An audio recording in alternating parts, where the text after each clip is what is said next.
For some reason, we seem to find it hard to resist new things. At least I do. Sometimes we even buy more new things when we still have new things to try out.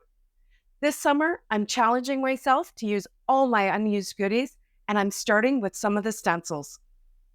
I've kept an electronic inventory of my crafty goodies for a long time, and earlier this year, I switched from Evernote to Airtable. And I'll link that video at the end if you want to know more about the why and how of that decision. One of the things I keep track of is whether or not I've used something. And out of the 490 items in my inventory, 68 of them have not been used. 68! That's ridiculous. I guess I better get started. This is the Starry top stencil from A Colorful Life Designs. I love it because it's a square-based geometric design. As you know, I love to make 4¼ inch square cards that fit in regular A2 sized envelopes.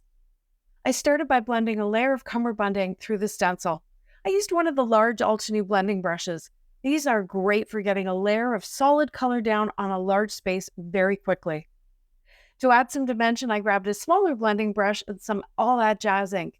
By putting down a little of the darker ink along the edges and in the corners of the shapes, this design will come to life and look like there's shadows or lower and higher spots. You can mask the edges if you want to be sure you're getting the ink exactly where you want it, but I didn't really bother. I cleaned the stencil by wiping it with a cloth before I took it away from the cardstock. Any excess ink will just go back onto the cardstock in the right place. This is looking very pretty, and you can stop right here to make your card if you want. But I turned the stencil 90 degrees to get a different look by adding another color. This time I started with Melon Ice. And if these colors are looking familiar, it's because I'm using the Pool Party color combination from last week's video about my 6 best color combos for summer. I'll link it below if you haven't seen it. My fourth color is Fiesta Blue, and I used that to add the dimension to this layer. Because I turned the stencil, there's areas where there's overlap between the two layers, and that's giving me lots of kind of in-between colors, but also leaving some white space too, giving it an airy feel. To finish this card, I cut a circle from the center, and I stamped my Avery Elle sentiment directly onto the card base with black ink. I added some gems around the focal area using the design to guide my placement. Now I want to keep this video moving because I have 11 cards today, so here's the next stencil. This is Dots In and Out, also from A Colorful Life Designs, and also purchased because of how well it would fit onto a square card. For my first look, I did a lot of masking, and I blended each area with a different color from my 4-color palette. The masking was pretty easy because it's all straight lines, and I used 1-inch Post-it tape that you can get in an office supply store. I worked my way from the center outwards, trying to make sure I got a good mix of my colors. It's been super hot here in Toronto this week, mid-30s Celsius, which is in the 90s, and going into the low hundreds with the humidity, so Pool Party felt like a good choice.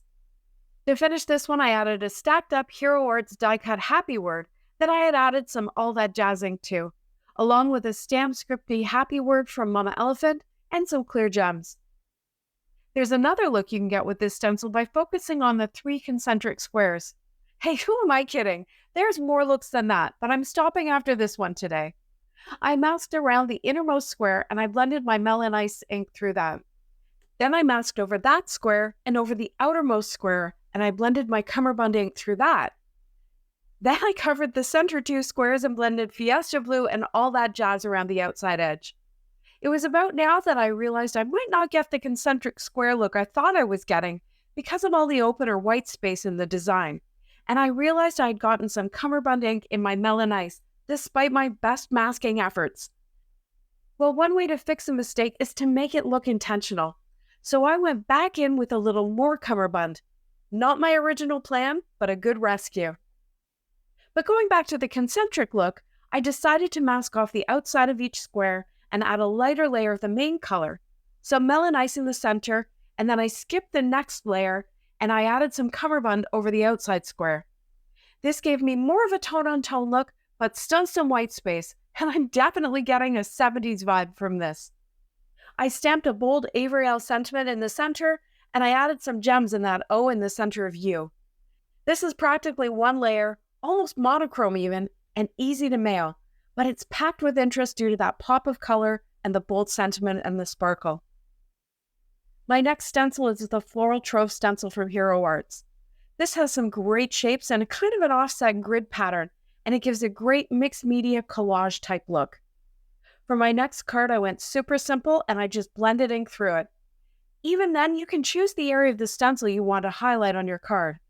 I did a mix of my 4 colors, working from lightest to darkest, so that I wouldn't pick up any dark ink from the stencil when I was putting down my melon ice and cummerbund ink. This is pretty with a kind of tropical look and feel, but I decided to go back in and add a light layer of cummerbund ink from the top and then melon ice from the bottom to tone it down a bit and fill it in. So just like my first card, even though I'm taking it further by doing more than just the first layer of ink through the stencil, you can see how it would look if you chose to stop there. Here's another thing you can do to make a stencil design unique and your own. I added some stamping. This little star comes from a Catherine Pooler snowflake set, but it fits perfectly in these little circles and almost makes them look like berries. And it gives you the perfect places to add some tiny gems for sparkle. I pressed the edges of this panel into my All That Jazz ink pad to get a subtle border around the design, and I added a simple stamp thanks from Ink Blot Shop to finish this one off. Okay, now let's go super simple. Because of the grid configuration of this stencil, any one of these little areas can become a little mini stencil if you just mask it off. I went with the rows of circles and I blended my colors through. I added another bold sentiment from Avery, and really not much else is needed. I cut a circle from the center of the frame and I popped it up with some foam tape to give a little more definition with no more visual clutter, and I added some tiny aqua dewdrops. Here's the last one with this stencil. This time I'm going to do my colorful ink blending right on my panel. I placed the stencil over my panel to help me position the post-it tape correctly. Then I removed the stencil and blended my 4 colors down the left side of the panel.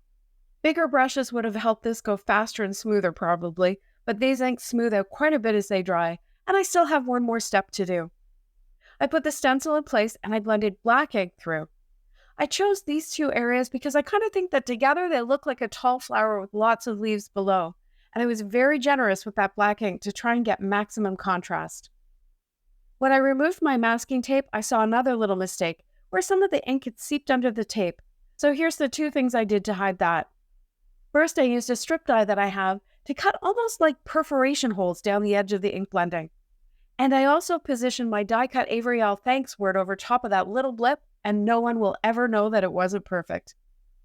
This is another stencil you can get tons of looks from. I've only just started with these 3, but it's time to move on. Next, I've cut 3 panels that are 4 1/4 by 8.5 inches. One has something borrowed ink on it, one is white, and one is black, which is where I'm starting. That blue one needs to dry anyway. This stencil from Picket Studio has a fun geometric pattern, and it's obviously about 8 inches long, so I'll be able to get 2 4-inch panels from each of my long panels of cardstock, which is good because I'm using paste, so I want to maximize my results. Simon Hurley sent me some of the new neon lunar paste when it came out last month, and I thought it would be fun to see how it looks on different cardstocks. Now remember, I am no expert with these pastes due to my laziness, and this session reinforced that. I had to go down the hallway to thoroughly wash and dry the stencil after each panel, and if you're thinking right now that this paste is becoming a big mess, you're right. I knew I had to stop blending and I wasn't hopeful about the results, but wait. Look. Wow! I know it's not neon or clean with the colors, but look how pretty that blended effect is. So pretty that I didn't want to put anything over top. So I trimmed it down enough to leave some space at the top of my card, and I put this LDRS creative thanks word right along the top of the black panel. It was cut from honey gold cardstock, so it has a glow. This is pretty, but what if you don't have a word die with a straight edge, like this one? You can glue it over top, or you can trim the panel with just the bottom edge of the word die so it has a place to nestle in. This is totally not necessary, but it's a neat little unexpected touch that will catch someone's eye. To finish these cards, I just added some iridescent black half pearls to kind of mimic the rainbow effect of the paste. Talk about happy accidents.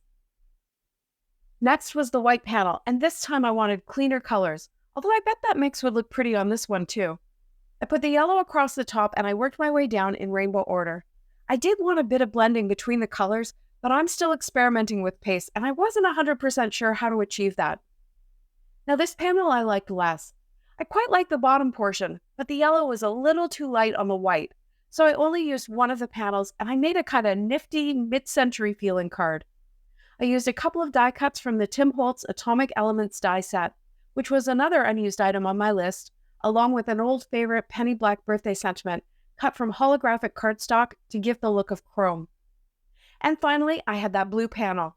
Now this was directly inspired by Simon himself, although he used yellow paste as well. This time I put the paste down in vertical stripes with the blue in between the green, and in retrospect I might have been better off just doing all green, but I didn't know it at this time. Isn't this cool? I think the yellow would have been really pretty too, and this idea of pastes on colored cardstock rather than just on black and white is something I want to explore further, even if I do have to wash a few stencils. I made 2 cards from this panel, one more feminine with a daisy die from Queen & Co., which I popped up in the center to add interest by creating shadows in the hollow petals. I added a yellow circle as a center, and I finished with an ink blot shop birthday sentiment along with some yellow gems. For the second one, I went a little more masculine. I trimmed down a diamond border die cut from Pretty Pink Posh, and I popped up some old Lawn Fawn circle letters along with a birthday word from the same ink blot shop birthday sentiment I used previously. I finished with some silver half pearls. Stencils are great for simple, minimal layered cards, and you can get lots of looks from them. They're inexpensive, versatile, and that probably explains why out of my now 63 unused items, 29 of them are still stencils. If you'd like to join me in this Shop Your Stash challenge, let me know in the comments below what you'll be starting with.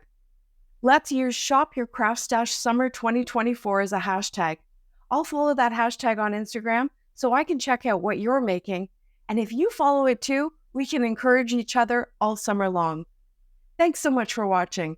See you next time.